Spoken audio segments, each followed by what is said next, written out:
I'm Mike Domino. I'm a professor at the Widener Commonwealth Law School and the chairman of the Federalist Society's Free Speech and Election Law Practice Group, which is sponsoring this panel. The practice groups are organized by substantive area of law, and each group has an executive committee that is comprised of volunteers who meet monthly by conference call. They direct the efforts of the practice group, and they organize events including teleforum calls, in-person events, and panels such as this one at the National Convention. First, a housekeeping matter. Attendees seeking CLE credit are required to sign in each day. If you have not already done so, use the QR code on the CLE card that is provided. If you don't have the card, there are volunteers in the room with extra cards, and the QR code is also posted outside the room on the easel. Be advised, some states require attendees to sign out as well. And a final preliminary note, per DC regulations, please wear a mask unless you are eating or drinking. It is my pleasure to introduce the moderator for today's panel, Judge David Strauss. He's a judge on the United States Court of Appeals for the Eighth Circuit, where he has served since 2018. Prior to that time, Judge Strauss served as an associate justice on the Minnesota Supreme Court, and before that, he was a professor at the University of Minnesota Law School, where he taught federal courts, constitutional law, criminal law, and law and politics. I have been a great admirer of Judge Strauss's for many years. I'm delighted that he is willing to moderate this panel, and I'm delighted to watch it. So please join me in welcoming Judge Strauss.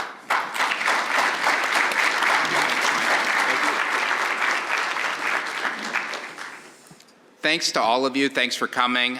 What a great panel we have ahead of us. So I've been doing this for a long time. I think this is my 13th or 14th straight convention or something like that.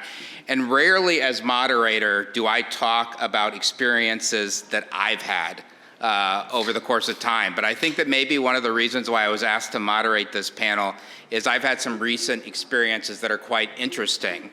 And I'll talk about that here in a moment, and maybe it'll set the foundation for what we'll be talking about as a panel. So for those of you who paid attention to the little blue pamphlet, in there it talks about this panel, and here's what it says. The Supreme Court said in 1964 that there's a profound national commitment to the principle that debate on public issues should be uninhibited, robust, and wide open. As one might well guess, and Mike talked about my background, despite being a former law professor myself, my views and judicial opinions are probably not considered orthodox in the halls of academic institutions today. So recently I accepted an invitation to speak from the Duke Federalist Society, and it was actually co-sponsored by the school through their Career Services Office. The topic was my grandparents' experiences in the Holocaust and what they taught me about the First Amendment. Never did I imagine that a speech about the Holocaust would result in a protest.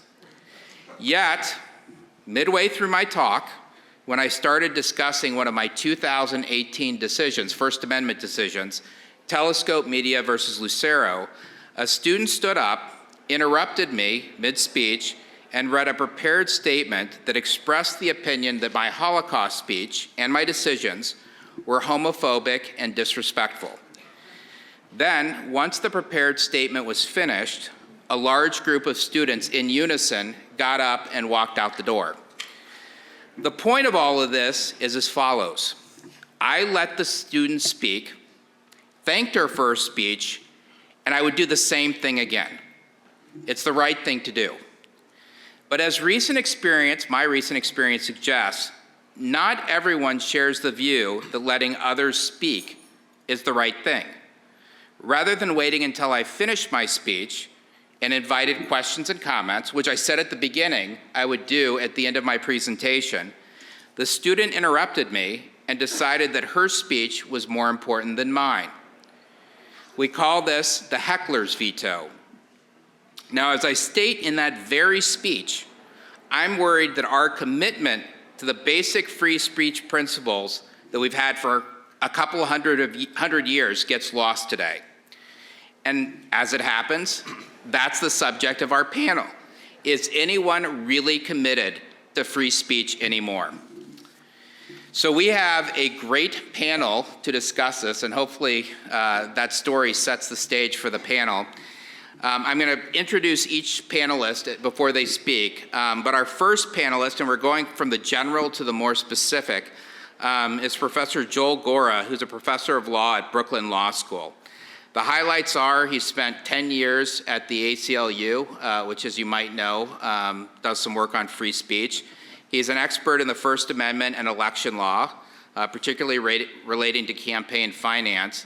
And he worked on Buckley versus Vallejo, which is a case that certainly all the law students in the room probably read in constitutional law, but certainly one that's one of the biggest campaign finance / free speech cases of all time.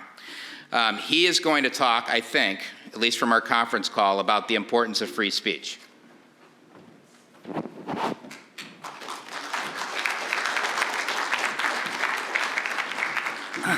Thank you, Judge, for that very kind introduction. It is an honor to appear here on a Federalist Society platform. I want to thank Mike Domino and the Society officials who've been so helpful in arranging this program. I also want to thank my wife, Ann Ray Martin, whom I met here in Washington when we were college students a long, long time ago, and who has been my constant companion and my best supporter ever since. The question for today's panel is anyone still committed to free speech? Well, I am. I've been privileged to have labored in the First Amendment vineyard my entire professional career, starting as a law school summer intern with the ACLU. In the rather modest, perhaps even dingy ACLU offices of that era, they now have swanky offices down near Wall Street. But back then, the offices were quite fitting for a little-known dissident cause organization. But there was a poster on the wall that attracted my attention, and it had a quote from Pastor Martin Niemöller, a German anti-Nazi theologian, and it read as follows: "First they came for the socialists, and I did not speak out because I was not a socialist.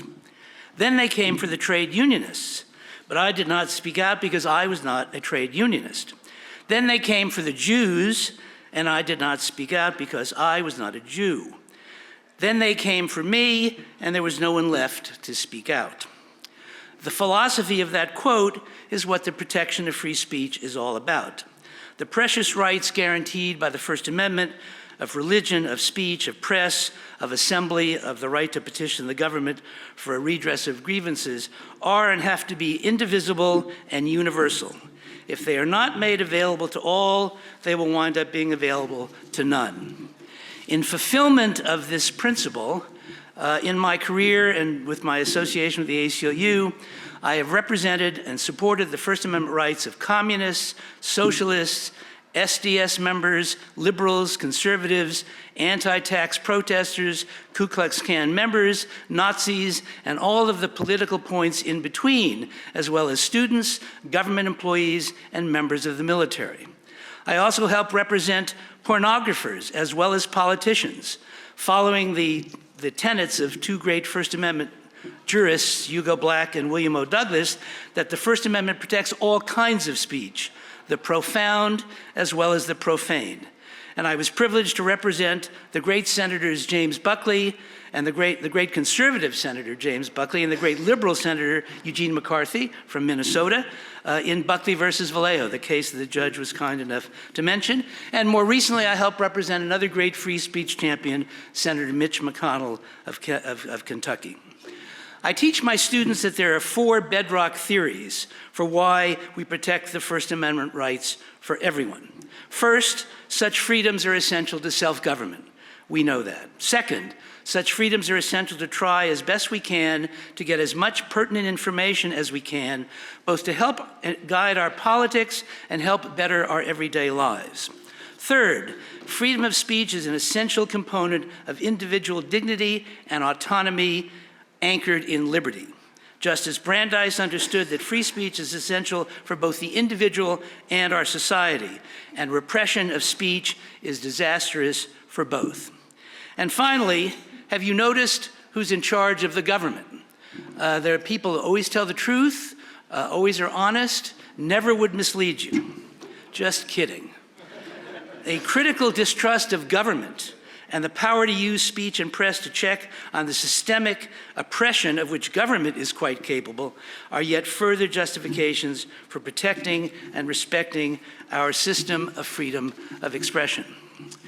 And as the judge mentioned, one of the greatest experiences of my professional life, which drove home so many of these principles, was serving as one of the lawyers in the Buckley case under the leadership, and I'm proud to say with the friendship, of the late great Judge Ralph K. Winter of the Second Circuit, who himself was a founding father of this organization.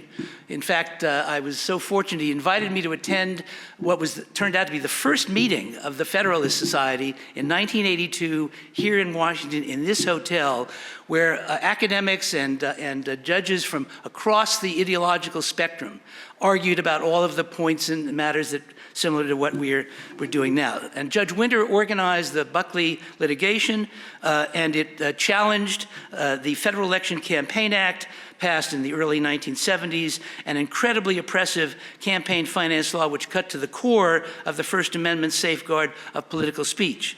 Congress severely limited political giving and spending, imposed intrusive and destructive disclosure requirements, and put enforcement of all of these repressions in the hands of a commission unconstitutionally consisting of members handpicked by Congress.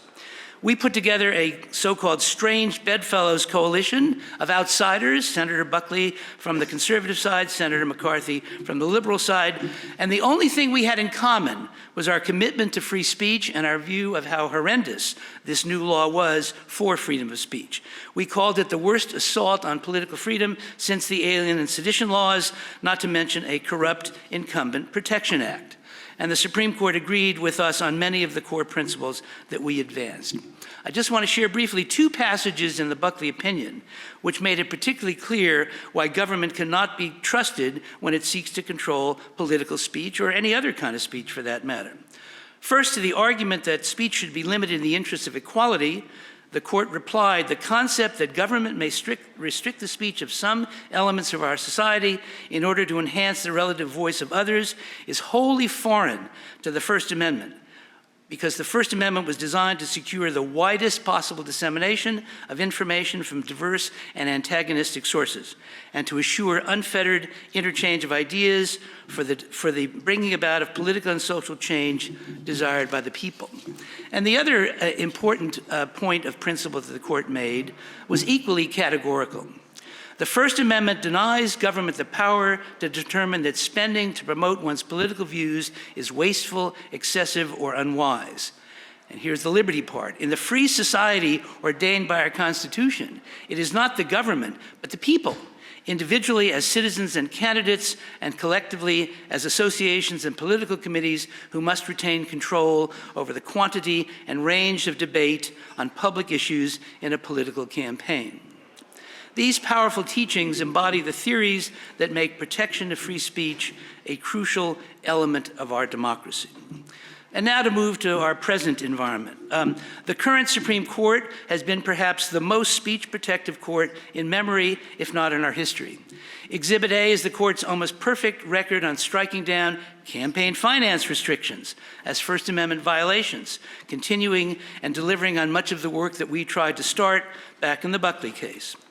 The unjustly maligned Citizens United decision was a tribute to the role of political speech as the mainstay of our democracy and a warning, of the grave dangers of letting the government write the rules and tamper with our political speech.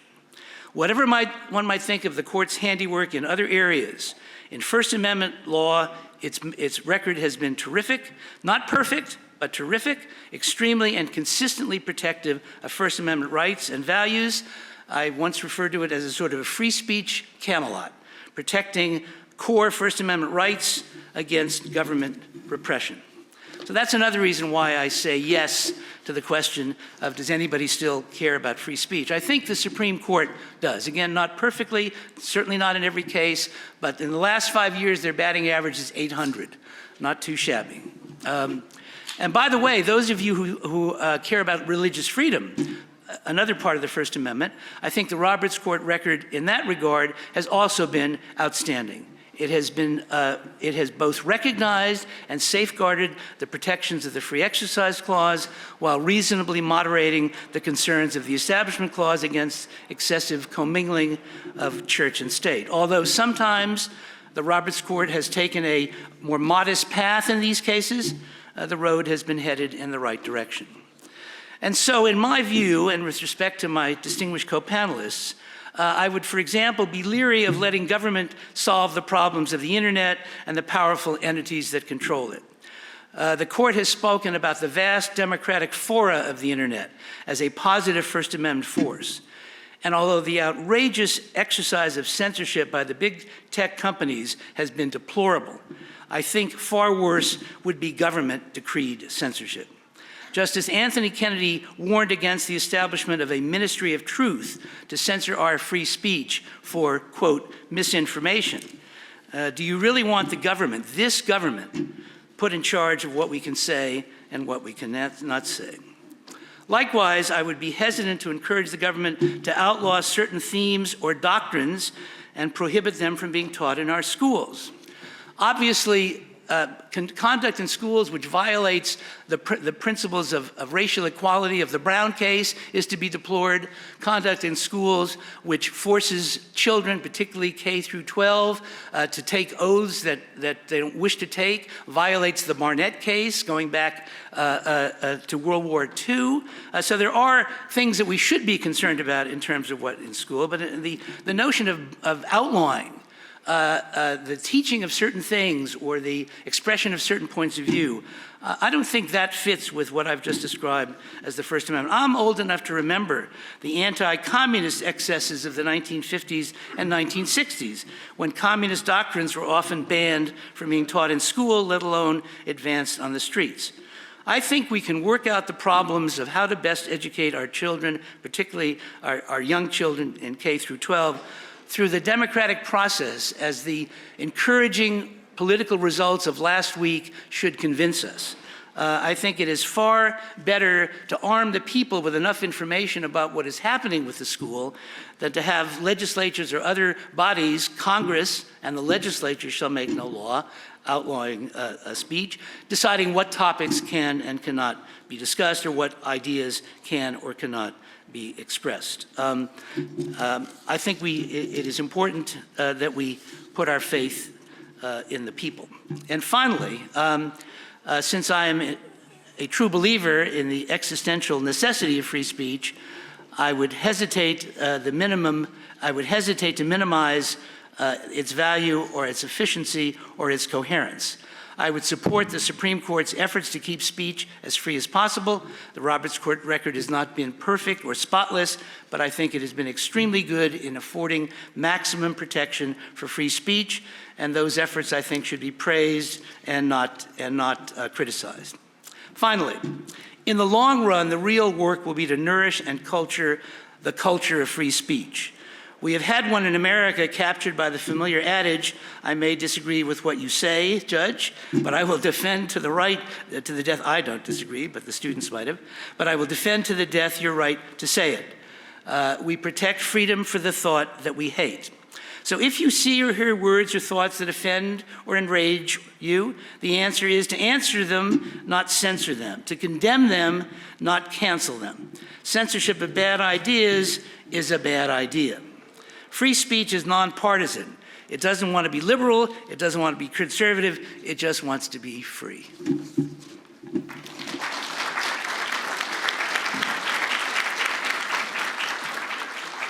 Thank you, Professor Gora. That was fantastic. Next, we have Ms. Nicole Nealy, President and Founder of Parents Defending Education, which seeks to educate and empower families to push back against, and I'm quoting here, activists seeking to politicize education, impose toxic new curriculums, and treat our kids as members of identity groups to enlist in diverse new causes. She also previously founded Speech First, an organization that defends college students' free speech rights, and which has litigated speech cases all over the country.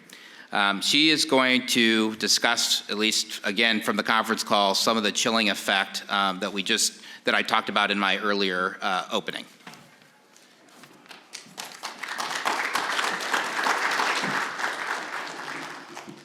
Thank you so much, Judge Strauss and Mike. I appreciate the invitation. I am here today to present a view from the ground. 4 years ago, I launched Speech First, a campus free speech organization that defends students' First Amendment rights through litigation. In its short life, we have sued 6 public universities around the country, including both my alma mater, the University of Illinois, as well as my husband's alma mater, the University of Texas. In case you were wondering, they do still ask you for money after you sue them. It is very awkward. And then earlier this year, I launched Parents Defending Education, as the judge said. We work on issues in K-12 schools, including free speech, but also racial and gender discrimination. We currently have 2 open lawsuits, one of which involves a challenge to a speech code in a public school district. Wellesley Public Schools punishes speech that is biased, which it defines as offensive, has an impact on others, treats another person differently, or demonstrates conscious or unconscious bias. The school gives examples of bias incidents, which include telling rude jokes that mock a protected group in person or through any electronic device, imitating someone with any kind of disability or imitating someone's cultural norm or language. A student's speech is biased when he or she describes founding-era Native American tribes as roaming, wandering, or roving across the land because such language implicitly justifies the seizure of native land by more goal-directed white Americans who traveled or settled their way westward. Students who use words like normal and regular to refer to one person or way of life as opposed to another are also biased because they perpetuate hegemony. Now, I wish I could be as optimistic as Professor Gora, but across the country, I see bad policies at all levels of our education system that have been designed to, and are sadly successfully, chilling speech. Schools regularly and aggressively employ overbroad, vague speech policies and Orwellian bias response programs that encourage students and people to file online reports, often anonymously, to tell on each other. In Wellesley, they called it the snitch line.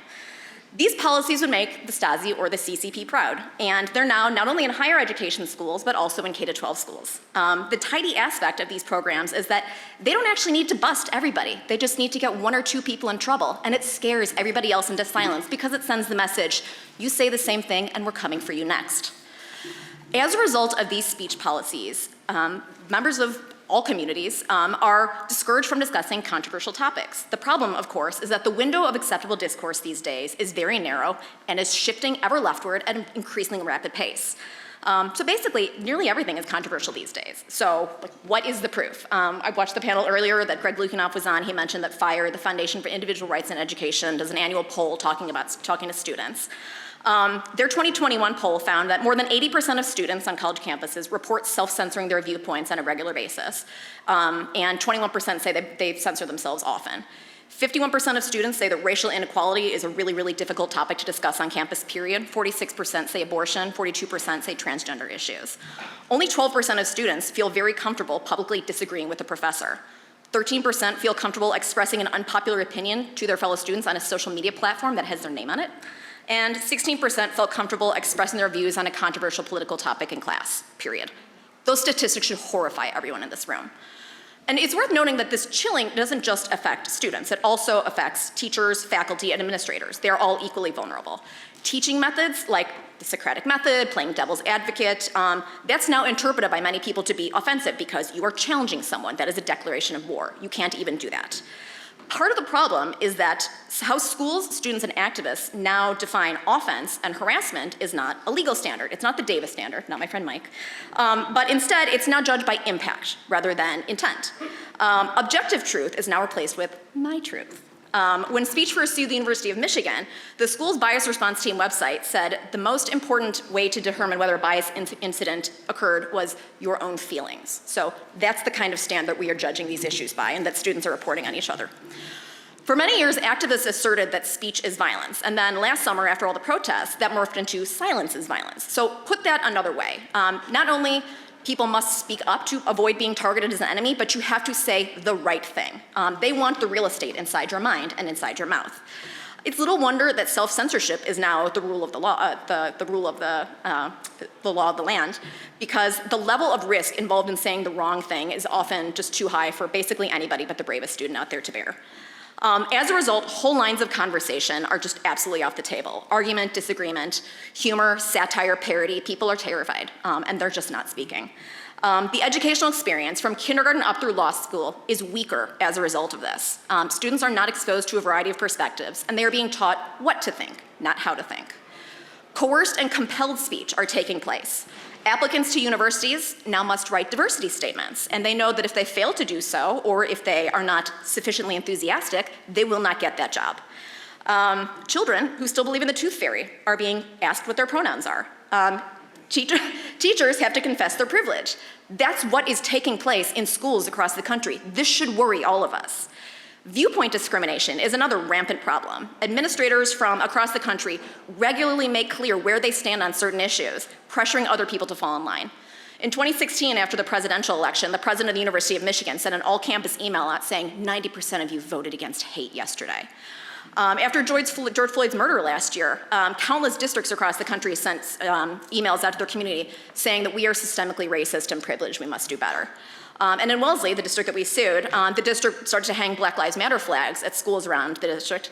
A number of families in the district felt that they were concerned with BLM's position on defunding the police and on supporting Hamas. So a number of families went to the district and they said, well, would you put up an Israeli flag and a thin blue line flag just to show some balance? And the district said, no, not interested. So they put their thumb on the scale and they made very clear where they stood.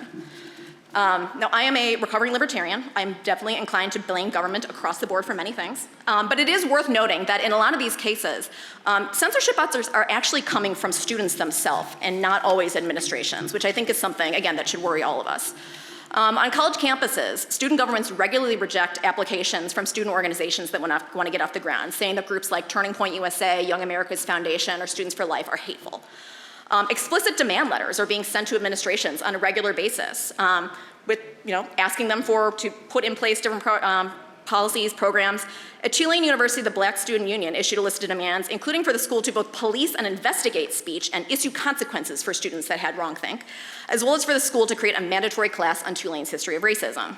At the University of Texas, a local Antifa chapter that was full of students started doxing conservative students from the YCT, the Young Conservatives of Texas, and the school just threw up their hands and didn't do anything until the Attorney General actually expressed some concern about what was taking place. And then, just to get back to that fire survey, they found that 2/3 of students say it is acceptable to shout down a speaker to prevent them from speaking on campus, and almost 1 in 4 say that it's acceptable to use violence to stop a campus speech. So that's terrific. Obviously this worries me and it should worry all of you, because if students don't understand the power and the majesty of the First Amendment, that this is how disenfranchised groups throughout history have been able to persuade and change policy, from abolishing slavery to Jim Crow to women's suffrage, our country is going to be in real trouble. These illiberal behaviors, once they are learned, be it in the K-12 setting or in higher ed, are taken out into the real world once students graduate. And as we all know, the price of liberty is eternal vigilance. And so I encourage all of you, after you leave here, figure out what is taking place, not only in your alma mater, but in your local schools where your children are. Because the only way that we will be able to put an end to these toxic policies is to out them, end them, and demand better, because liberal values such as free expression, academic freedom, and open discourse are the most essential elements for our children to be able to succeed in the future. Thank you.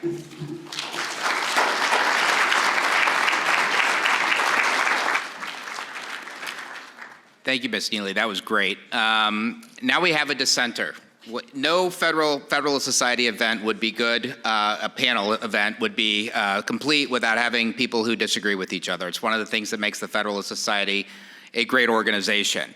Professor Stanley Fish, who's a professor of law at Florida International University College of Law and a visiting professor at Cardozo, is a public intellectual and a prolific author. He has over 200 publications and books. He's received multiple awards, and he is going to talk about the problems with free speech doctrine and how more speech is not necessarily the right answer.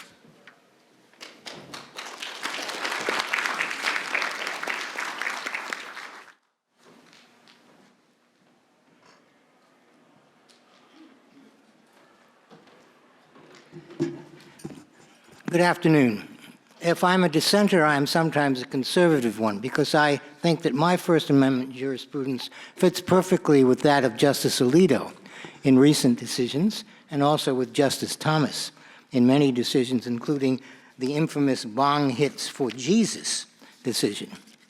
But the question posed for us, is anyone still committed to free speech, assumes that free speech is a standalone and identifiable entity, a doctrine or value whose general shape is clear, although over time that shape will be filled in with different particulars.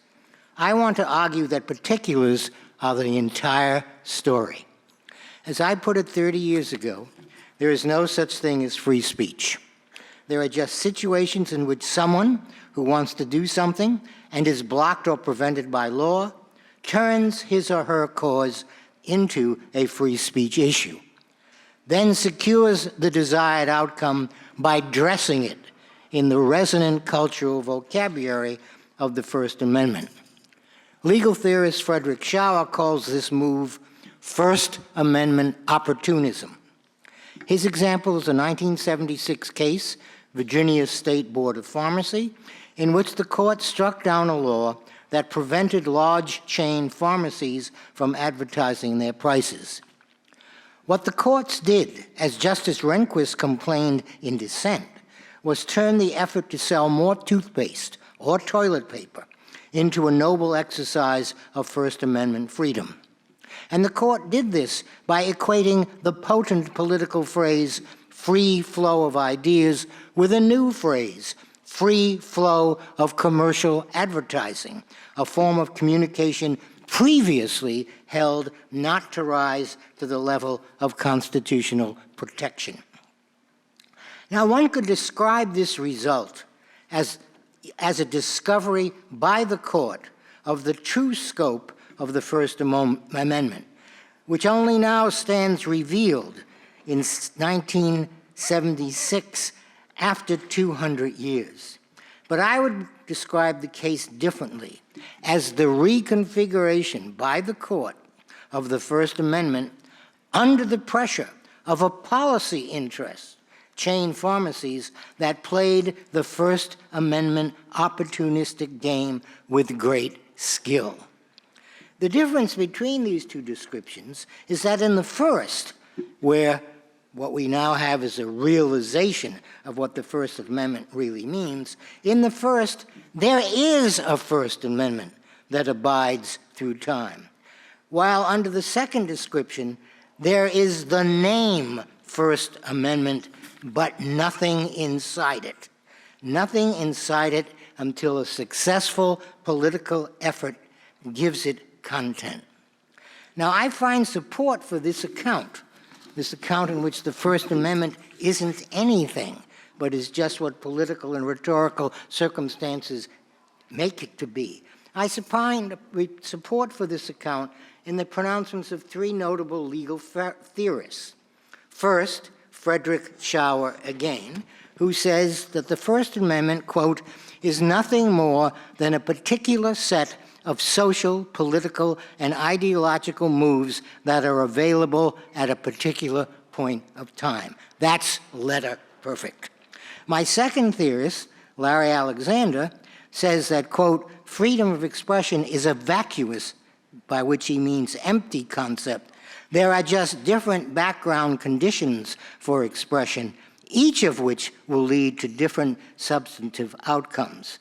And it is those different background conditions and not any free speech principles that will be doing the work in a particular case. The third of my theorists, Robert Post, draws the moral, and I quote, the search for any general free speech principle is bound to fail, unquote. Now, this does not mean that First Amendment jurisprudence fails, only that its successes, its ability to clarify for a time what can and cannot be done with words, its successes are the product of political and rhetorical skills, not of some abstract value. Indeed, the First Amendment, insofar as it is anything, is a rhetoric. And in my vocabulary, that's a compliment, not a criticism. The First Amendment is a rhetoric, a collection and ensemble of talismanic phrases and slogans ritually invoked examples, fabricated entities like the marketplace of ideas, shaky distinctions, ad hoc exceptions to those distinctions. It is a rhetoric always moving and changing, while proclaiming an advertised coherence that will not stand up to interrogation, but it is a rhetoric that manages to do work nevertheless. That work will always be ad hoc and opportunistic. Let's try the public's right to know. Let's try time, manner, place. Let's try two-track analysis. Let's try fighting words. You know the rest of the list. Now, the power of the First Amendment as a rhetoric, as a piece of political currency, cannot be overestimated. It can be felt even in precincts where there are very few, if any, free speech issues at all. I am thinking here of the Academy, where if we listen to the news, free speech conundrums abound. I am here to say that there are generally no free speech issues on campus. Where exactly might they be found if they were there? In the classroom? No. Students have no free speech rights. In fact, I would go far as to say students have no rights at all of any kind. Students have no free speech rights. Whether they get to say something or have what they say taken seriously is entirely a matter of the instructor's judgment. I don't confess my privilege in the classroom. I insist on it. But in turn, the instructor, and I include myself, is severely constrained in what materials he or she can assign, constrained by the current state of the discipline, by the in-place bureaucratic rules of the department, and most of all by the nature and history of the enterprise. And the instructor is constrained, too, in the kind of things that can be said about those materials. Well, is there a free speech component in hiring, retention, and promotions?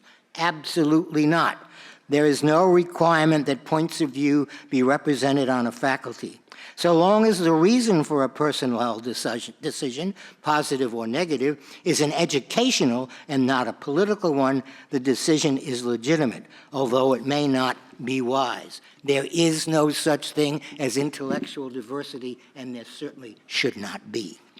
Now, what about extracurricular context? Invited speakers, panel discussions, comedians, rock concerts, and all the rest.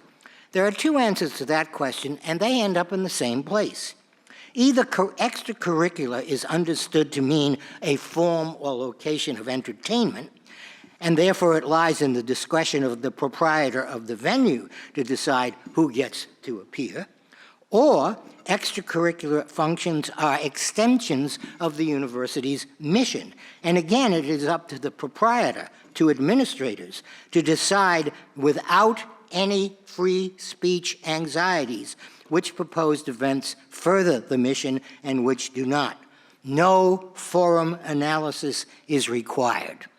It's just a managerial decision made within the context of an enterprise defined by its constitutive goals.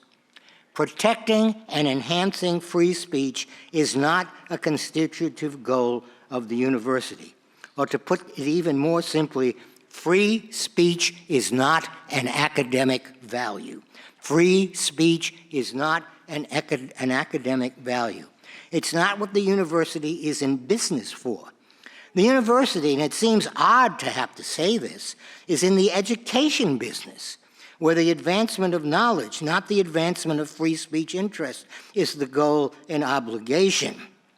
Now, the university is in the freedom of inquiry business. Is in the freedom of inquiry business. The difference between the two, between a free speech regime and a freedom of inquiry regime, is that in a free speech regime, everyone's voice deserves to be heard, and no voice should be dismissed and silent peremptorily. In a free inquiry regime, silencing voices is the official responsibility of almost everyone in the workshop, of hiring committees, department chairpersons, deans, chancellors, journal editors, all of whom, as you all know, all of whom decide which voices will make it to the podium or on the journal page and which will be sent away.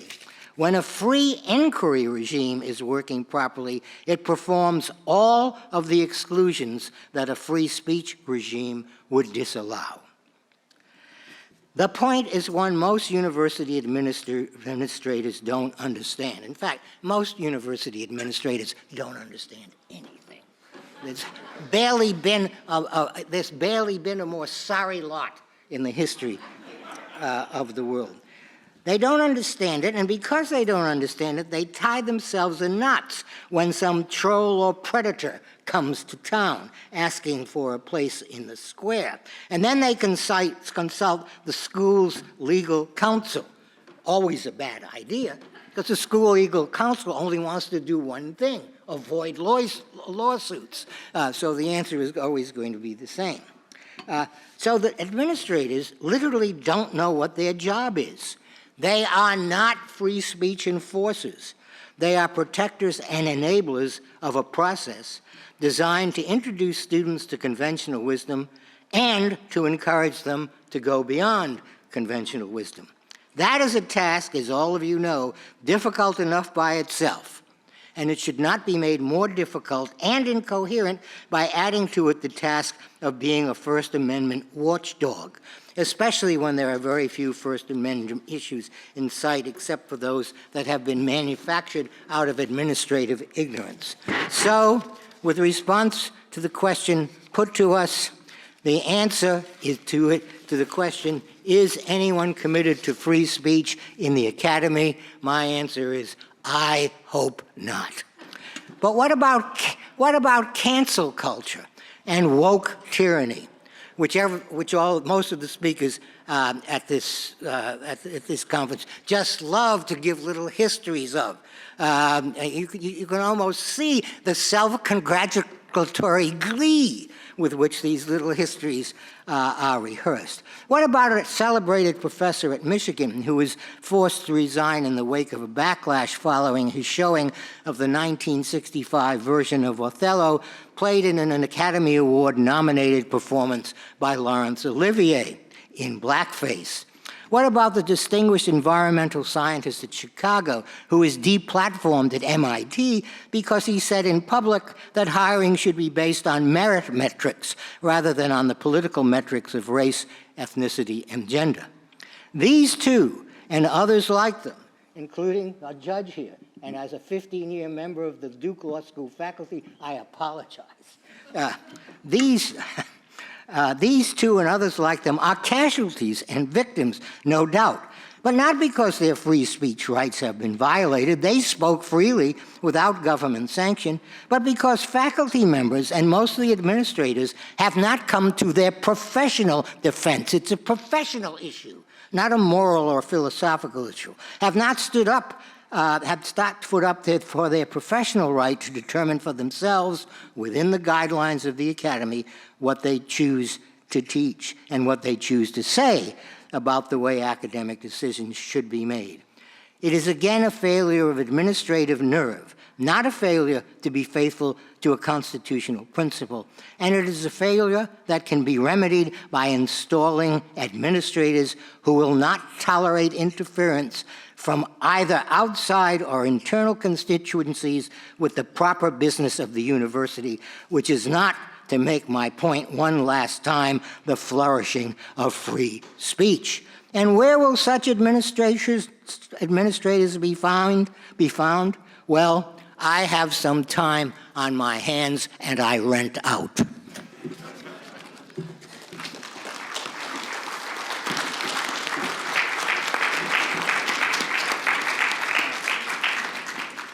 So I was told when I first joined the academy that good academic work is provocative and gets people to respond. I can say that that was provocative and will merit a response. So our next panelist, and certainly last but not least, is Mr. Mike Davis, who has a lot of different projects on his hands. He's the president and founder of the Internet Accountability Project. He's also the founder of the Article 3 Project. He leads the Unsilenced Majority, which opposes cancel culture and fights back against the woke mob and their enablers. And how I got to know him was he served as chief counsel for nominations for Senator Chuck Grassley, who was the chair of the committee when my nomination went through in 2018. He also Mike clerked for Justice Gorsuch on the Supreme Court and on the 10th Circuit. And he is he just went to school in the Midwest. He went to the University of Iowa for undergraduate and the University of Iowa for law school, a school that I'm particularly fond of because I teach there every summer. Without further ado, I'll turn it over to Mr. Davis.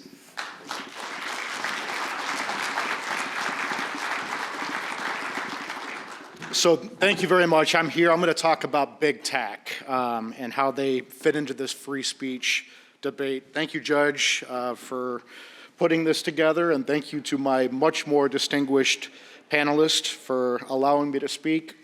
We face a free speech crisis in America, and the reason is too many Americans are scared to express their personal views. They're scared of getting ridiculed, censored, silenced, deplatformed, fired, even canceled.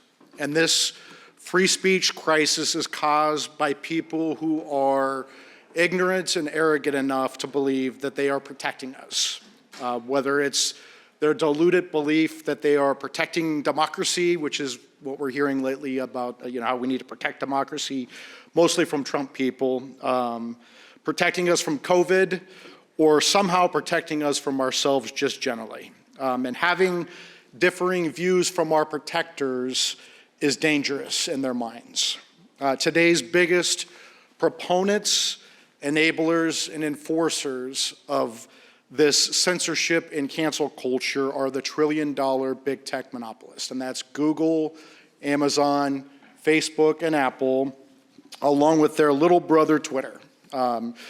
I say little brother because they're insignificant in the market, but they are the ones that get big tech in the most trouble. So because of their antitrust amnesty and their Section 230 immunity, these big tech monopolists have an unholy alliance with big government to censor those with whom they disagree. And when the government is dealing with a monopolist, there's only one neck to choke. We just saw smoking gun evidence of this when the White House press secretary nonchalantly announced that the government is working with Facebook to censor COVID misinformation. As if the COVID science doesn't evolve as we learn new facts, Tony Fauci is some infallible COVID god, and Jen Psaki runs the Ministry of Truth. And big tech, ever eager to keep the regime happy, takes its censorship marching orders. Let's talk about more examples of big tech's political censorship. Hillary Clinton still falsely claims that Donald Trump colluded with the Russians to steal the 2016 election. Yet big tech deplatformed Trump as a sitting president for claiming that the 2020 election was stolen. And before the election, big tech censored the New York Post, our nation's oldest continuous newspaper, for publishing negative stories on Joe Biden's potential foreign corruption, including the discovery of Hunter Biden's infamous laptop. How did big tech justify this brazen political censorship? They claimed the emails on the laptop were fake, and this was a Russian disinformation campaign, both of which we know are clearly false. Big tech has been particularly egregious with its COVID censorship. They're censoring noted doctors, scientists, and even a sitting United States senator who also happens to be a doctor, Rand Paul. How does censoring dissenting doctors and scientists help convince vaccine-hesitant Americans, disproportionately Black and Hispanic Americans, overcome their concerns and get vaccinated? Censorship is counterproductive. It's even deadly. It politicizes the scientific debate and makes people lose confidence in the science, particularly the science behind vaccines. COVID vaccines are even more effective than advertised as it relates to hospitalizations and deaths. but many people don't believe this. One of the reasons is because censorship has created mistrust. We don't need Tony Fauci, Jen Psaki, and their censors at Facebook to protect us from ourselves. Get the information out there, good or bad, right or wrong, and let people make their own informed decisions in consultation with their own medical providers. How did we get here, and how did we get past this? During the internet's infancy, Congress passed Section 230 of the Communications Decency Act of 1996. The purpose of Section 230 was to promote free speech online by shielding the internet providers from defamation lawsuits based upon what their users post. So if the good judge here goes on Twitter and says that Mike Davis is a fall-down drunk, I could sue the judge, but I can't sue Twitter under Section 230, unless, of course, it's true, which it is, so I couldn't sue either of you. So that's what Section 230 does. Section 230 made a lot of sense at the time, back in 1996. We wanted to promote the internet economy and free speech generally, and this required protecting these internet infants from defamation lawsuits, oftentimes driven by the big publishers that would have wiped these internet startups off the map. Fast forward 25 years, and the public square is now largely online, and there's been a changing of the online guard, and they're increasingly much more powerful and much less concerned about free speech. Indeed, we've replaced the internet infants of 1996, America Online, CompuServe, and Prodigy, with today's trillion-dollar big tech monopolists, Google, Amazon, Facebook, Apple. Through a bad combination of Section 230 immunity since 1996 and antitrust amnesty over the last decade, starting under President Obama when he was trying to take care of his buddies in Silicon Valley, these big tech platforms have amassed too much power and control over our lives. And they are using Section 230 as a censorship sword instead of as the intended free speech shield. There are no real competitors to big tech, especially as it relates to online speech. Google owns YouTube, Facebook owns Instagram and WhatsApp.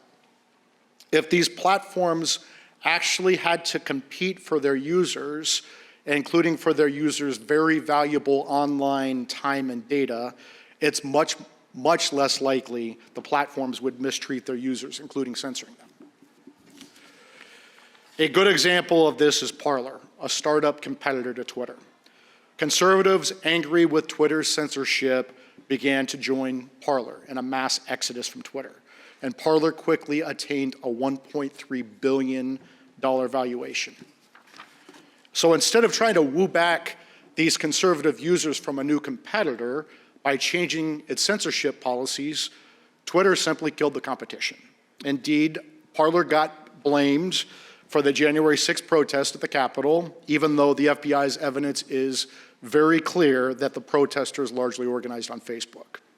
Then Google and Apple used that as an excuse to kick Parler out of the App Store duopoly. And then Amazon kicked Parler off the internet.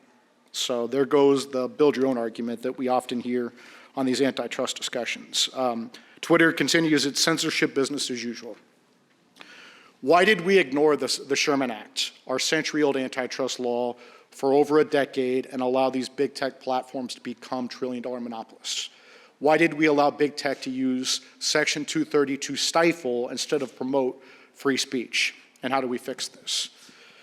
We must do two important things. Number one, we must end big tech's antitrust amnesty by updating and actually enforcing our century-old antitrust laws. We cannot continue to allow trillion-dollar big tech monopolists to kill competitors like Parler, control the online public square, and censor our thoughts. We must break up big tech. And the good news is that there are 6 bills that have been passed out of the House Judiciary Committee on a bipartisan basis, believe it or not, that rein in big tech.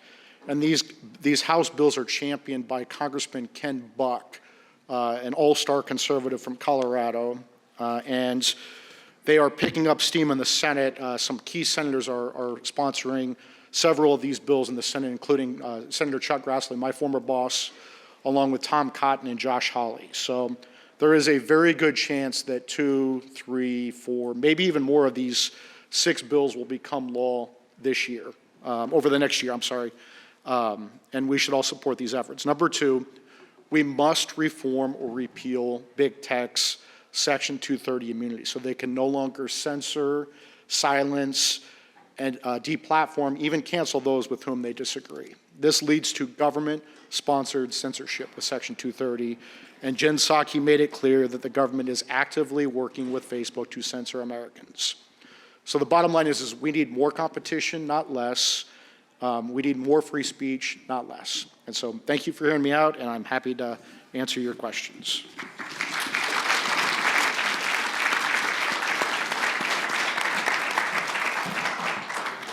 Thank you. That, just like the other ones, was a great and provocative talk. I'm going to take the moderator's privilege and ask a couple of questions. We will move to questions, and I actually can't. These lights are blinding. I know we have a one up here, a microphone. I think we have one in the back. I'm assuming we do. We usually do. And if we do, you could certainly start lining up in about 5 to 10 minutes once we conclude with some of my questions. I'm going to start where Mike left off. So when I gave the aforementioned speech, one of the most common things I talk about, how important free speech is. And one of the questions I get asked at the end of the speech, inevitably, because of a dissent that Justice Thomas, or a concurrence, I can't remember which, that Justice Thomas wrote last year about big tech, is what do we do about it? And Mike tried to answer that question and did an admirable job. Now, I usually defer because I say that issue is bound to come before me, which is true. It is bound to come before me. But the real truth of the matter is it's a really hard question, and I don't know the answer. So it's a great way to hide behind my own my own shield that Article 3 creates for me and the rules of conduct. So I'm going to pose it to the panel. What do we do? Mike suggested repealing 230. He suggested breaking up the big tech companies like Twitter. But I don't know the answer. Is there a way to promote free speech in these online tech companies? And should we be doing that? I guess that's a question as well. Right. A lot of people refer to social media as being harsh and brutal, and I've heard people say cesspool in terms of what people say on there. So what should we do about it? Well, I'm not an antitrust expert, but my sense of things is we have more information than we know what to do with. In addition to all the social media, big tech companies, we have all the cable channels, we have all the internet channels. Our problem is not a lack of information, it is more information than we can process. And number 2, the protections of 230 were designed and still do enhance a great deal of speech on the internet by allowing the platforms not to be sued for the content of the speech, even though you can sue the third party, the speakers. And I think again the real question is not what the problem is, but what's the solution, and how does the solution comport with the free speech principles that we are talking about? I don't think any of us agree. I agree with almost everything that was said about the problems we have.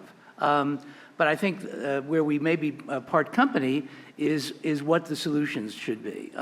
If we break up big tech because we think we don't like the way they're censoring ideas or lack of information or a lack of truth that we think is incorrect, I mean, is that a proper reason for breaking them up because we don't like the content controls they're exercising?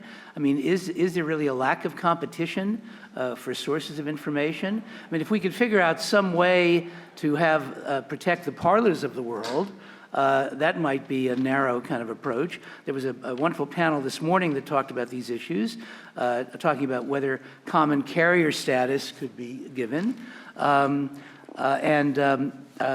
so that the tech companies would have, part of them would be like a phone company, and the other part of them would be like the New York Times, like an electronic New York Times. Now, I'm not familiar enough with how the tech industry works to know if that's feasible, but one could do that. And I was reminded to finish, I don't mean to filibuster, there's a case that people really refer to that's sort of a split decision.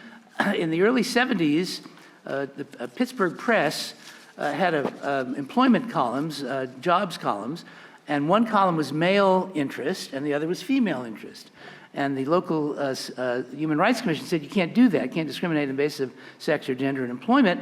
And they said, well, we are a newspaper, we can do that. And the court said, well, you know, you're a newspaper, but your advertising column, that's not really part of your newspaper. And so you can have all the free speech and press you want on your newspaper, but that doesn't mean that carries over to your job wanted or your ads column. So maybe some kind of an approach like that. But putting them out of business, I don't think serves free speech. I think Mike's right. We need more speech and not less speech. Let me just, well, you want to talk about big tech, so I'll... Yeah, sounds good. Anyone else want to comment?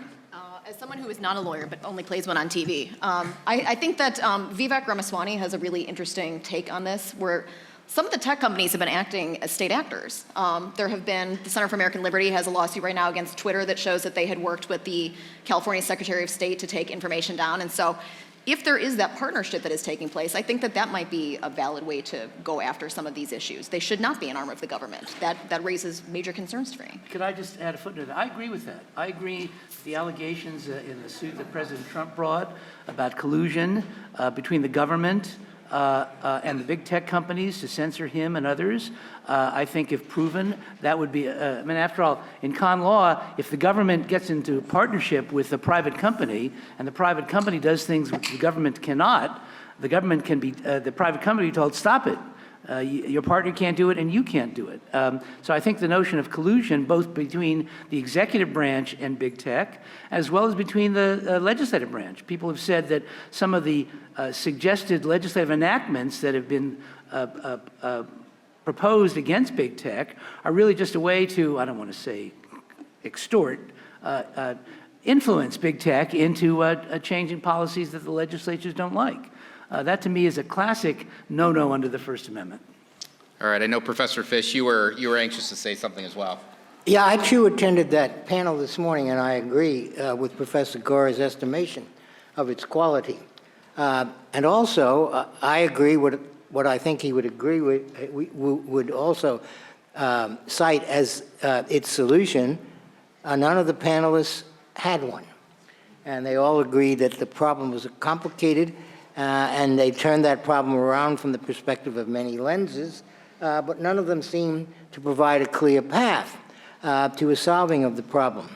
I think that this, that the high-tech, what we might call the high-tech factor, is a nice and visible illustration of something that we've only begun to realize, which is that the First Amendment situation, that is the situation in which the First Amendment becomes especially a political value, is no longer what the framers assumed it to be when they first debated and then fashioned the First Amendment.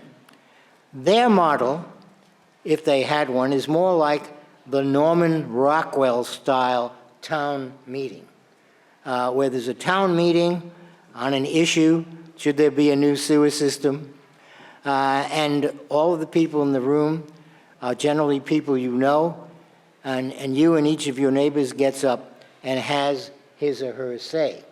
And free speech is there to protect the monopoly by the chairman or by the government in general of the megaphone, because free speech was understood not only to be an important commodity, but a scarce commodity. Now, as Professor Gora has said a moment ago, we have more information than we know what to do with. And the problem is not a scarce resource that has to be husbanded in equitable ways. The problem is that it's a resource out of control that can hardly even be conceptually grasped by any of us. To my mind, this is the result of the overvaluing of transparency. I think transparency is one of the worst ideas that ever emerged on the face of the earth. Transparency is, I think, the philosophical doctrine behind the old free speech mantra, the more speech, the better. The idea that if speech is allowed to flourish, then it itself is let out into the air of day and into sunlight, then somehow those forms of speech which are injurious and not fruitful will be recognized for what they are, and the good forms of speech will emerge. As many in this room know, two statements by Justice Brandeis encapsulates this free speech optimism. Sunshine is the best of disinfectants, and the remedy for bad speech is more speech, not enforced silence. Again, the idea that if we let it all out, it will sort itself out. And as I have said many times, the only counter-argument to this is all of recorded history. That's never happened, it's never gonna happen, and the disastrous effects of its not happening are in fact magnified by the doctrine of transparency, which throws suspicion on gatekeepers, filters, and experts. I love gatekeepers, filters, and experts, and spend most of my time every day trying to be all three, because independently of their operation, what you have is what you now have. Billions of pieces of data, and no way of assessing them. And therefore, billions of pieces of data that are just waiting to be gathered up by some mendacious or evil predator and put to bad uses. That's what we have. That's what the internet has given us. That's the context in which the big tech companies are operating. And what to do about it beats me. You know, Professor Fish, you made me feel so much better by saying it's complicated and it beats you, because you've been the First Amendment scholar forever, and my bob and weave strategy of saying I can't comment on it, you made me feel better. I thought I was the dumb one in the room not knowing the answer. Mr. Davis, do you have anything to say about this? It's certainly entertaining. I would just say that I don't think we need guardians of our thoughts. We don't need nannies in big tech. We don't need nannies in academia. We don't need nannies in government to protect us from information.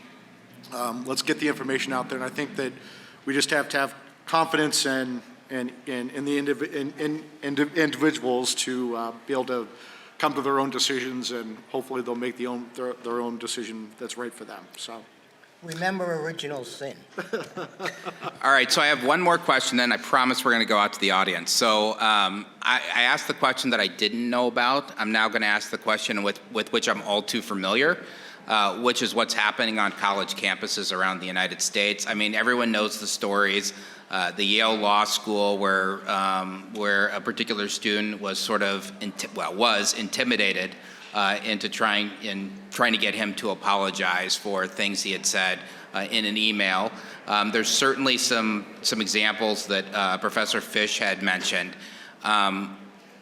It's tough. I mean, in one way, this should be a marketplace of ideas. On the other, when anyone gets offended or when somebody says the wrong thing, administrators don't do anything. In my situation, the director of career services apologized, and that was sort of it. I never heard from the dean or anything else, because I think there's a fear of not siding with sort of the more virtuous side that somehow you're going to be canceled too, that inaction against a perceived injustice is somehow a harm in of itself.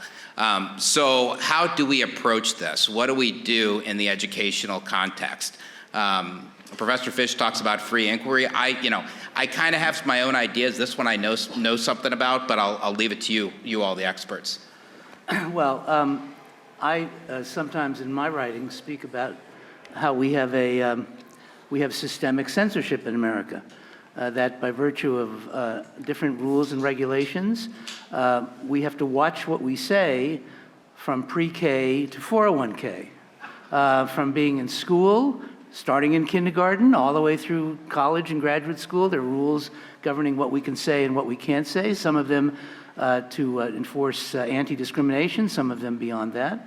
And you enter the workplace, and there are rules that control what you can say and don't say. So there's no question that we are facing, I think, unprecedented societal censorship. Number two, when it takes the form of the kind of cases that have been talked about, of students penalized for what they're saying, of faculty penalized for things that they should be entitled to say, I think the answer is exactly what Nicole says and does, namely to litigate the hell out of it and to bring as many lawsuits as you can, claiming that the free speech rights of those students or those faculty members have been violated. Of course, if they're private institutions, you're less able to do so, but there are a number of states that have passed laws making political discrimination equally improper as racial or sexual or sexual orientation, or other forms of religious discrimination as well. So that gives you an arrow. But I mean, I think you really, it's the message you've been hearing. You have to fight these things. And you'd be surprised, I think, if you fight them intently enough and often enough, you can sometimes change the direction of the ship. I was thinking back a long time ago, there were a couple of college cases that I worked on at the ACLU in the Supreme Court. One of them involved a college alternate newspaper that had a headline with a rather unpleasant, vulgar 12-letter word. I'll let your imagination figure out what it was. But it was reporting that a group with that word as its title had been acquitted in court. And the students were kicked out of school, University of Missouri, I believe, for running that newspaper, and we represented them. The Supreme Court said, hey, that's an ugly word, but the First Amendment protects ugly words, and dismissed all the charges against the student. We also represented the SDS, which some of you may remember was a very left-wing student group in the 60s and 70s. They were kicked off the campus at Connecticut College, a state university, because they were too radical. And we filed suit. The Supreme Court said, you can't do that. They haven't done anything violent. They're simply espousing ideas that most people have no use for, and they cannot be denied college standing for that.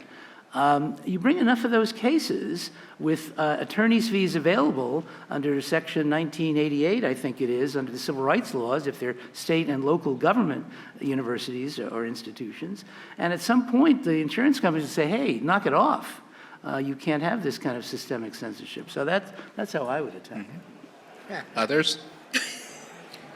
Should I go Professor Fish first, and I'll let Ms. Nealy come back? First of all, having a headline in a student newspaper, and one would have to say whether it was a student newspaper in the K through 12 context or the higher education context, is a matter that has been discussed in a number of Supreme Court cases, as you know, starting with Tinker v. Des Moines and going through 5 or 6 others.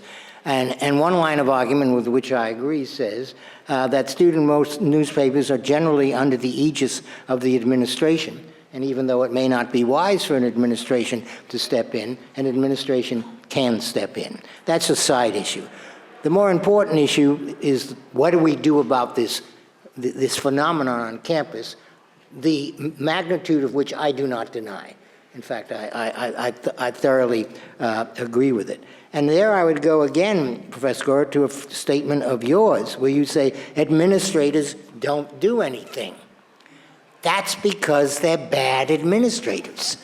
As I said, most administrators are. They don't do anything because they don't understand what it is they're supposed to do. They're faced with a situation which has correctly been described here and in a panel earlier, and that's a situation where what I and others call a regime of virtue has replaced a regime of deliberation. The regime of deliberation of any number of matters in the physical sciences, social sciences, and humanities is what the university is about. The university should not be a regime of virtue, either spearheaded by students or by faculty, and God forbid, by senior administrations. It's up to senior administrations, as I said at the end of my little talk today, it's up to senior administrators to understand what their job is and to do it. Years ago, I came up with a 3-part mantra for faculty members and administrators. Do your job. Don't try to do anyone else's job. Don't let anyone else do your job. If you just stick to that and realize that when a student says something in a, let's say, in a quad or in a situation where there's been a university workshop. There is no issue. There is no issue. It's not a free speech issue.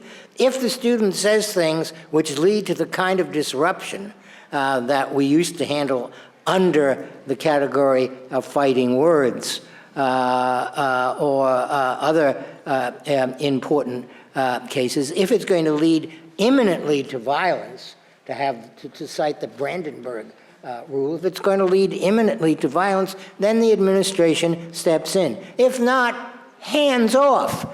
Don't do anything. And when someone in the university tries to stop the student or punish the student, the administrator should in fact rebuke that someone. Henry Beanen was the president of Northwestern University some years ago, and he had to deal with the fact of a professor of electrical engineering by the name of Butts. Professor Butts was also an ardent Holocaust denier. And there was a petition by members of the Northwestern faculty on the Northwestern University server asking the president to do something about Professor Butts. The president quite correctly said, Professor Butts is teaching electrical engineering. What he says as a citizen is, of course, his right, but you asked for his removal or discipline on a university server, therefore I'm going to discipline you. And that was right too. We need more administrators like that, by which of course I mean more administrators like me.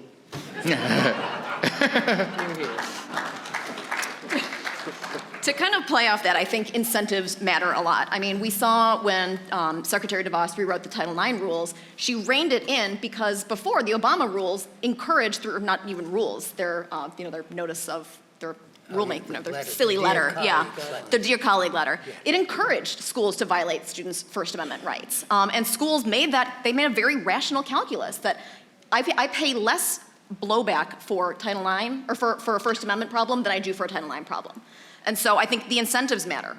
When we sued a university that I can't name because, we got on the phone with the general counsel the next day and he said, I didn't appreciate learning about this lawsuit from the Wall Street Journal. I would have appreciated a heads up. Put the phone on mute. I said, you're gonna hate Tucker Carlson tonight.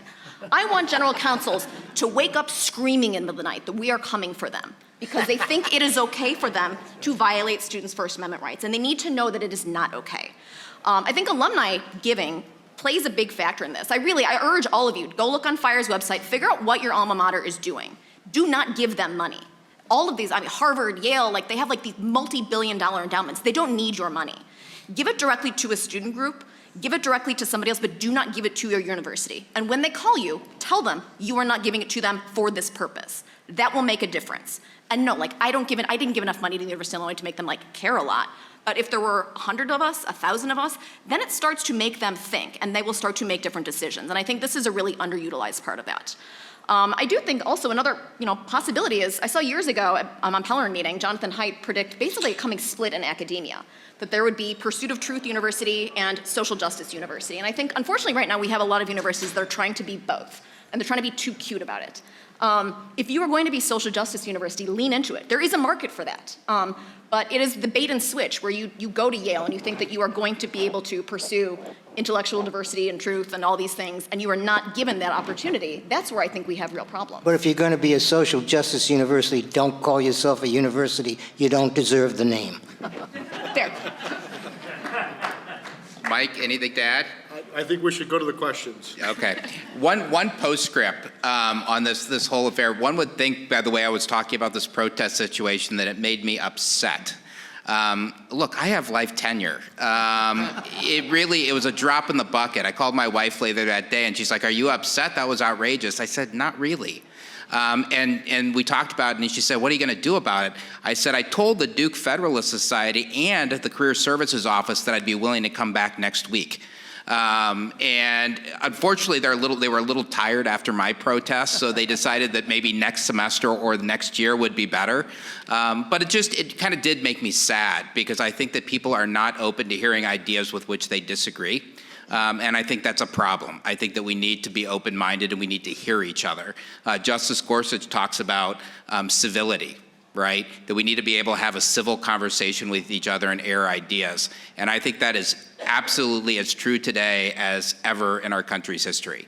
So we will go to the front, and then I see people lining up in the back. We'll switch off. Thank you, Judge. I want to start by saying to Nicole Nealy, I think you're awesome. I really support your work. Your husband's a really lucky guy. You know. Also, I'm not sure if you're picking up the kids from school today or I am, but we'll work that out. Anyway. My question is for Professor Fish. If I understood you correctly, your position was that a student in a public university classroom has no free speech rights. That's right.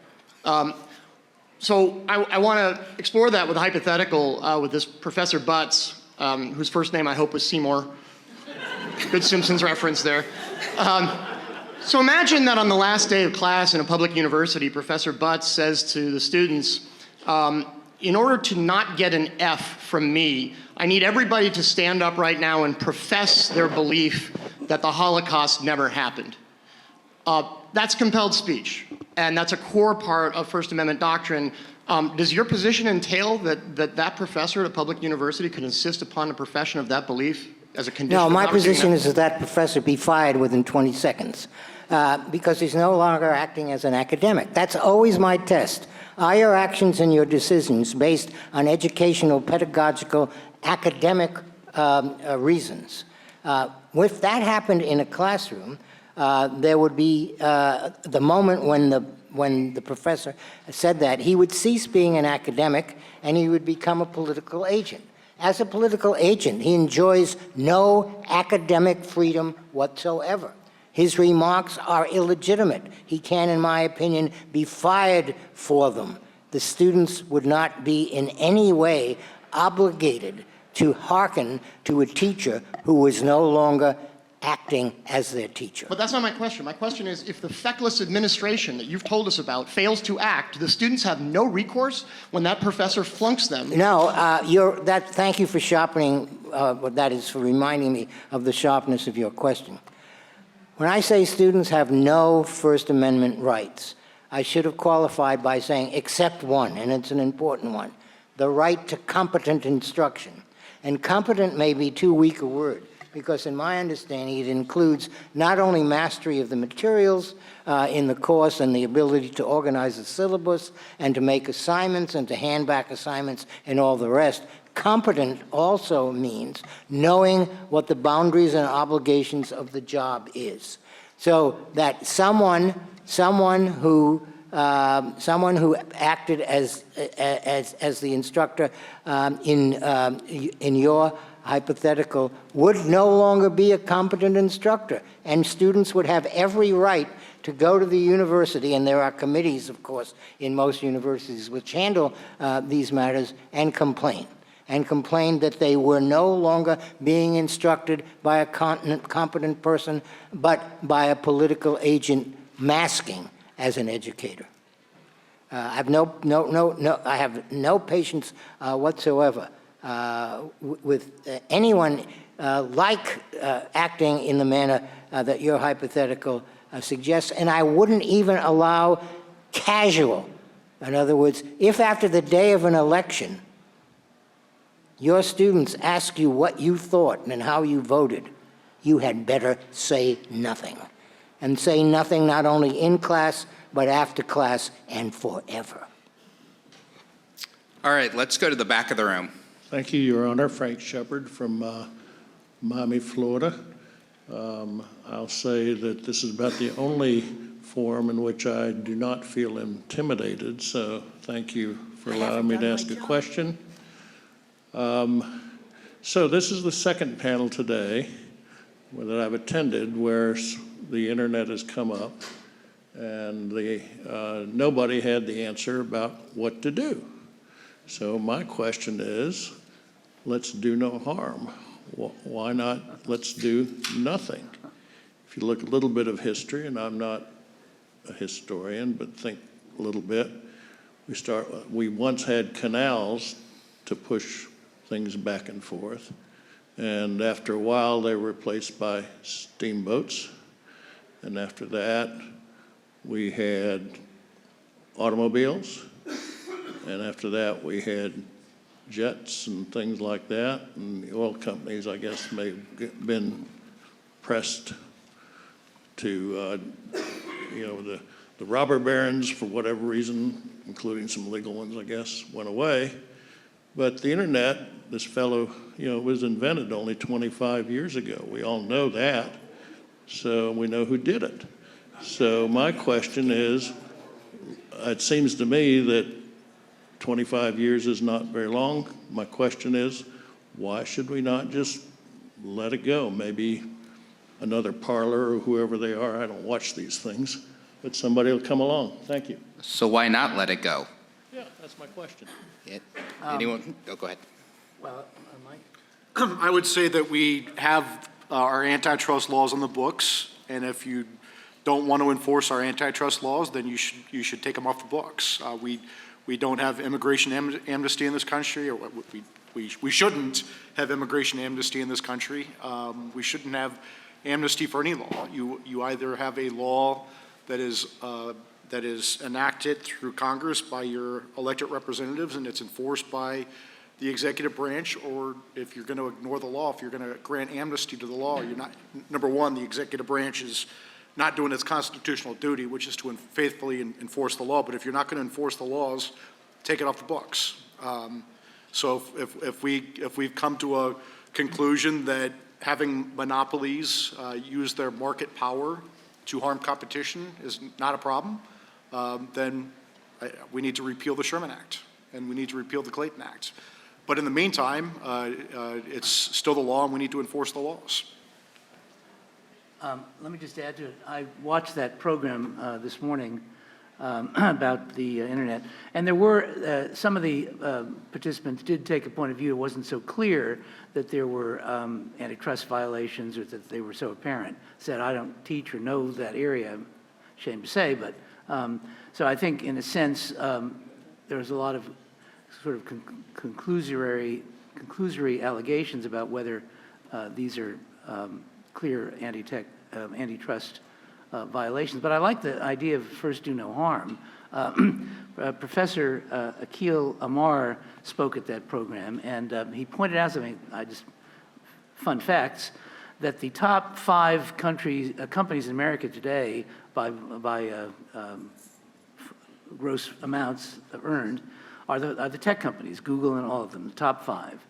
None of them was around 50 years ago. 50 years ago, the top 5 companies are not around today. So again, if you follow the Hippocratic Oath and advice, maybe it might work out in the next 50 years. Who knows? All right, I want to get to as many questions as we can. To the front of the room. Hi, I'm Bob Popper. I'm from Judicial Watch, and we learned through public records requests that the Secretary of State of Iowa's office contacted Twitter to ask them to remove content from Judicial Watch, and we've learned that the Secretary of State of California's office contacted YouTube and had them remove content from Tom Fitton, our president. And in the case of Iowa, this was many months before the election, and it had to do with discussion of cleaning the voter rolls. You've alluded to it, I believe, that kind of a lawsuit where the First Amendment claim derives from contacts to the big tech companies. I was just wondering if you could comment about that kind of lawsuit and that kind of claim. All right, that's in my circuit, so I got to steer clear of that one. Well, I pointed out that I think I was following up on something someone else had said, that the allegations of collusion between government and private turned any private activity into government activity, or at least under state action doctrine as the court has espoused it. And so if indeed, I would think, the government calls up a private company and says, censor these people, that the claim is it is as though the government were censoring these people, and that triggers all of the First Amendment work. And since you're dealing with state officials, they're subject to suit under the Civil Rights Act, Section 1983, with, as I said earlier, attorney's fees available if you win that case under Section 1988. And if enough of those, again, assuming there's a valid basis for the suit, that the allegations are credible and not frivolous, Wow, can you imagine half a dozen of those suits against secretaries of state of the states for doing stuff like that? I think it would dry that up pretty quickly. Anyone else want to comment? All right, we will go back to the back of the room. Hi, Casey Maddox. So I'm going to go back to the campus context because we had some conversation, I think, about the sort of fecklessness of administrators. But I think a lot of the focus in the campus context, so I've sued a whole lot of universities over violating the free speech rights of students and faculty members. But a whole lot of the conversation tends to be about individual incidents and how administrators responded to those incidents. And I think as Nikki pointed out, the reality is you've got written policies that General Counsel supposedly has reviewed that continue to be just clearly unconstitutional written policies. The sort of, no one can speak within, outside of a 30-foot radius of a particular rock on a campus, and those kinds of just ridiculous anti-speech policies. I want to propose one possible reason for the fecklessness of administrators, in addition to what's been mentioned before, and it's the existence of qualified immunity in the campus context. Justice Thomas pointed out in his dissent from denial in the Hoggard case over the summer that whatever one thinks about qualified immunity more broadly, and I'm opposed to qualified immunity more broadly, but whatever you think about qualified immunity in the policing context, in the campus context, there is no split-second decision-making. These are people who are making determinations about speech policies that are written down, that are evaluated, then published out to students that violate the First Amendment, and we should not be giving qualified immunity to administrators who are making deliberate decisions to violate free speech rights.